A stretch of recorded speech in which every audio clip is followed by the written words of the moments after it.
विदेश मंत्री एस जयशंकर ने ब्राजील में शनिवार 20 अगस्त को कहा, चीन दोनों देशों के बीच हुए सीमा समझौतों की अवहेलना की है।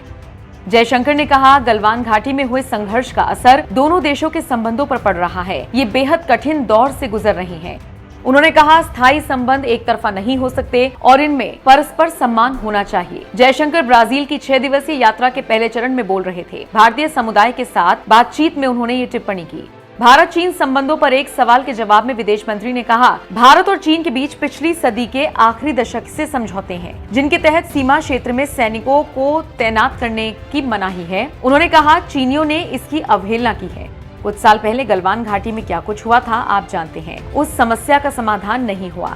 ये स्पष्ट रूप से प्रभाव डाल रहा है। वर्ष 2009 से 13 तक चीन में भारत के राजदूत जयशंकर ने कहा, वो हमारे पड़ोसी हैं और हर कोई अपने पड़ोसी के साथ उचित शर्तों पर मित्रता चाहता है। मुझे आपका और आपको मेरा दृष्टिकोण बहुत साफ है कि यदि आपको बेहतर संबंध बनाने हैं तो एक दूसरे के प्रति सम्मान होना चाहिए।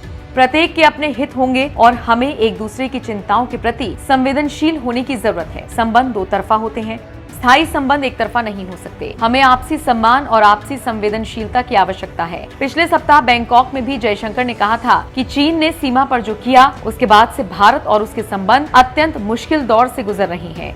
उन्होंने इस पर जोर दिया था कि अगर दोनों पड़ोसी देशों ने हाथ नहीं मिलाया तो एशिया की शताब्दी नहीं आएगी। उनका कहना था, हमें काफी उम्मीद है कि चीनी पक्ष में बुद्धिमत्ता का उदय होगा। विदेश मंत्री के रूप में दक्षिण अमेरिका की ये पहली यात्रा है।